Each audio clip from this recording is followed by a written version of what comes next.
Ar gerai? Gerai! Sveiki, su jumis ir vėl ilgai lauktos Žiburio žinios. Ir mes naujieji žinių vedėjai Marius ir Kamilė. Norime pasveikinti gimnazijos naujokus atvykusius į mūsų mokyklą. Ir kaip jie jaučiasi pakalbins mūsų seniai išsiilgtas ir nuostabusis ekspertas.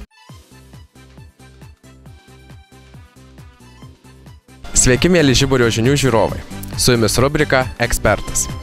Šią savaitę mes kalbiname mūsų mokyklos naujokus. Kas labiausiai patinka Žibury? Mokytojai. Kas labiausiai patinka Žibury? Bandeliais, spintelės. O kas nepatinka? Viskas patinka. Tinginys valgykloje. Nu tau.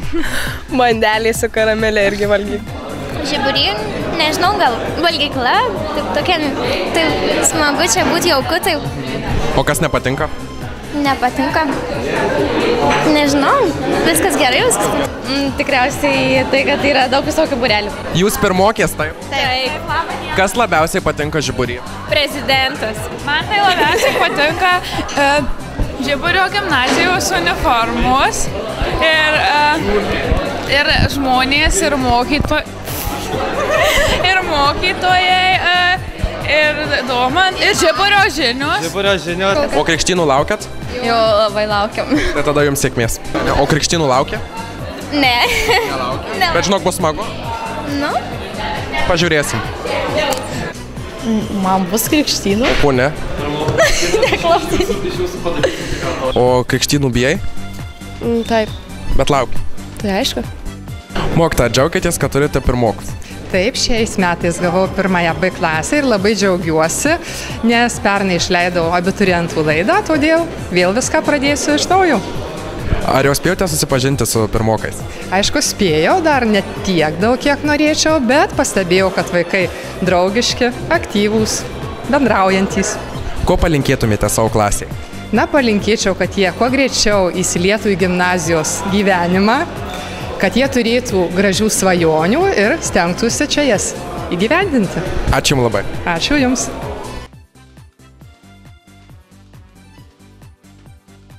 Ačiū Domantui. O dabar pati geriausia, linksmiausia ir pati tiesiog nuostabiausia rubrika Klausimėlis. Kaip atrodo Sfinksas Egipto? Egipto Sfinksas, tau ranka dreba. Žinau. Jėsi. Sfinksas? Su daug rankų, su sparnais. Ir dramblio kūnu. Man atrodo, ragus turi. Aišku. Kaip katė, bet ne katė. Kaip atrodo Egipto Sfinksas? Kas? Kaip atrodo Egipto Sfinksas? Sfinksas? Žmogaus galva ir liūto likusi kūno.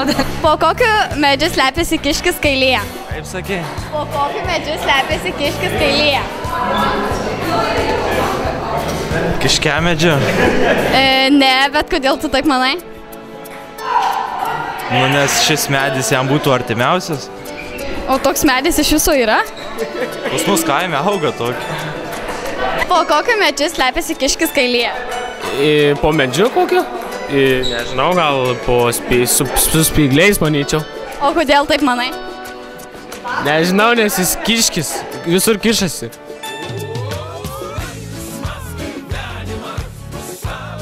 Kamilė, ką manai apie lietuvių rinktinės varžybas prieš belgus? Ar užskaitytum tos 2 taškus? Neužskaityčiau, Mariau. O ar užskaitytų mūsų gimnazijos mokiniai? Paklaus Laurinas. Laurinai, žodis tau.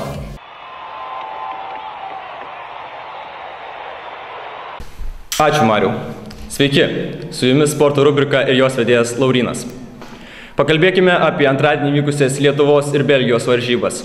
Tai buvo tikrai dramatiška kova ir aš manau, kad dėl teisėjų klaidos 2 taškai turėtų nebūti skaityti. Bet paklauskime kitų nuomonės. Kaip manai, ar Lietuva nusileido, gal tiesiog teisėjų buvo klaida, kad jie davė tos 2 taškus? Ar tu manai, kad teisėjai gerai padarė tai darydami? Tiesiog nepaėjo kartą lietuviam per viskas, būtų ten skaityti tie taškai, tiesiog nesisekė ir viskas. Manau, neturėjo reikšmės, ar įskaitė ar neįskaitė. Tai akivaizdžiai matosi, kaip ant švieslentės susidega raudona juosta ir kamuolys dar lanko nelietęs ir kitas pirštų galais pamuša kamuolį.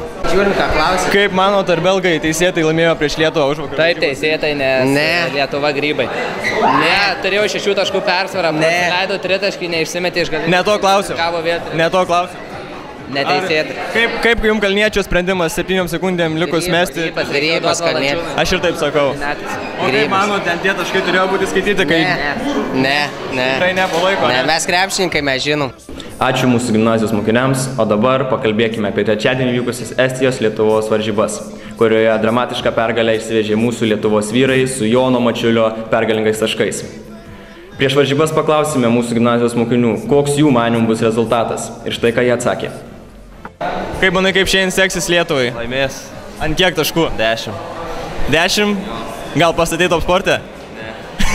Gerai, sėkmės. Kaip manai, kaip šiandien Lietuva pasirodys? Ką, manau, turėtų laimėti, bet išgirdus tokią žinią, kad Valančiūnas susirgo, tai nežinia, kaip bus dėl aukšto ūgių, bet manau, Daumantas Sabonis turėtų susitvarkyti. Gerai, sėkmės. O kaip šiandien Lietuvai seksis? Labai gerai. Labai laimėsim? 25. 25 gerai, ačiū. Pica žino atsakymą. Pica! Šiandien Lietuva laimės ar ne? Laimės Lietuva. Supratau. Ačiū. Su jumis buvo sportsmenas Laurynas. Ir aš 1000 kartų sakiau savo draugui, mes geri, mes galingi, mes šiandien laimėsim, jis sakė. Štai ką gimnazistai mano apie praėjusias varžybas. O dabar komercinis pasiūlymas. Nebūkit seniai, nesėdėkit ant tų palangių. Su jumis buvo Žiburio žinios. Ar gerai? Gerai! Oi, gerai! Jūs pirmokai, taip? Taip. Kas labiausiai patinka Žiburį? Taip, viskas patinka, kad sunku išsirinkti. Lygiai taip pat. O kotletai patinka? Žiauriai, karbonadai, žiauriai skanus, bandelės iš vis tobulos. Ne, išnicis. O ko labiausiai bijo Žiburį? Kad nebus ką valgyti kiekvieną dieną. Krikštynų, aš tai krikštynų. O laukiat krikštynų? Bijom, tai nelabai. Bet laukiat? Jo. Kiek vidutiniškai laiko žmogus per savo gyvenimą praleidžia tualete? Ką? Kiek vidutiniškai Čia ką prieš, Šiauliai Panevėžys Kelmė. Iš tikrųjų priklauso pirmiausia nuo žmogaus. Jeigu jis turi naigegą, tai ilgai. Ne, ta prasme, jeigu tu nueini į tualetą su telefonu, tai užtrunka gerus per gyvenimą spėjo kokius 10-20 metų kažkur.